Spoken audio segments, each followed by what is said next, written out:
ഇതാരൊക്കെയാ മോനെ? ഞാൻ എന്റെ അച്ഛൻ. അമ്മ എനിക്ക് ഇപ്പൊ അച്ഛൻ്റെ വിളിക്കണം. ഇപ്പോഴോ?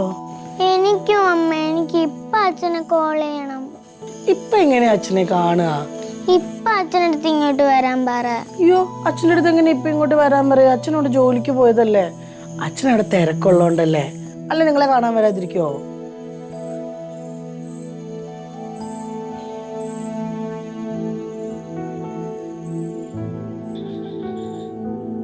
അമ്മേ, എന്താ അമ്മേ? 2 ദിവസമായിട്ട് ഞാൻ ശ്രദ്ധിക്കുക, മര്യാദയ്ക്ക് ഭക്ഷണം പോലും അമ്മ കഴിക്കുന്നില്ല. അതല്ല മോളെ, ഇവിടെ നല്ല ഉറക്കം കിട്ടുന്നില്ല, അതുകൊണ്ടാ. പിന്നെ ഈ മോനെല്ലാ കാര്യത്തിനും എൻ്റെ കൂടെ ഉണ്ടായിരുന്നല്ലോ. ഇപ്പോ എന്നെ കണ്ടുപിടിക്കേ, എനിക്ക് എന്തെങ്കിലും ടെൻഷൻ ഉണ്ടായിരുന്നു ഇവിടുന്ന് പോയിട്ട്? ഒന്നുമില്ല, ഞാൻ കാണുന്നുണ്ട് ഉള്ള മൂലയിലെല്ലാം പോയി കുത്തിയിരുന്ന കരയുന്നു. മോളെ, ഞാനൊരു കാര്യം പറയട്ടെ. നാളെ മക്കൾക്ക് ക്ലാസ്സില്ലല്ലോ. ഇല്ല. നമുക്ക് മോൻ്റെ അടുത്ത് വരെ ഒന്ന് പോയാലോ? സത്യമായിട്ട് നാളെ അച്ഛൻ്റെ അടുത്ത് പോവാ.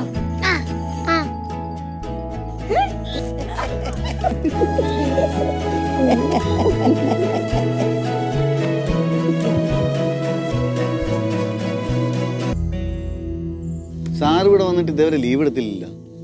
ടെൻഷൻ അടിക്കണ്ട.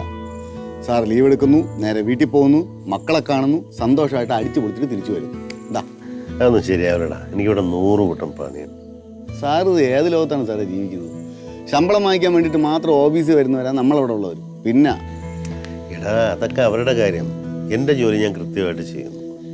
ഇപ്പോഴും ചെയ്യുന്നുണ്ടല്ലോ. അല്ല, സാറ് നാളെ ഓഫീസിൽ വന്നില്ല എന്ന് പറഞ്ഞാൽ അവിടെ ഒന്നും സംഭവിക്കാൻ പോണില്ല. സാറിൻ്റെ ടെൻഷൻ അടി കാണാൻ പറ്റാഞ്ഞിട്ട് പറയാം. സാറ് ഉറപ്പായിട്ട് വീട്ടിൽ പോയിരിക്കണം, പ്ലീസ്. ഞാനിതുവരെ കൂടുതലും വീട് വിട്ട് നിന്നിട്ടില്ല. ഞങ്ങളെല്ലാവരും കുടുംബത്തോടെ എവിടെയെങ്കിലും പോകുന്നുണ്ടെങ്കിൽ ഒരുമിച്ച് പോകും, ഒരുമിച്ച് വരും. മോൻ ഉറക്കത്തിൽ കിടന്ന് ഞെട്ടുന്നുണ്ടാവും. അവൻ എൻ്റെ കൂടെ കിടന്നാലും ഉറക്കം വരും. സാറേ, ഞാൻ ഒരു കാര്യം പറയാം. ഞാൻ ലാസ്റ്റായിട്ട് പറയാം. സാർ എന്തായാലും നാളെ വീട്ടിൽ പോകണം. അല്ല, ഓഫീസിൽ വരാനാണ് പ്ലാനെങ്കിൽ ഉറപ്പായിട്ട് എല്ലാവരും മുമ്പ് ഞാൻ ചീത്ത പറയും. ഉറപ്പായിട്ട് ഞാൻ ചീത്ത പറയും. നാണം കെടാനായിട്ട് അങ്ങോട്ട് വരല്ലേ സാറേ, പ്ലീസ്.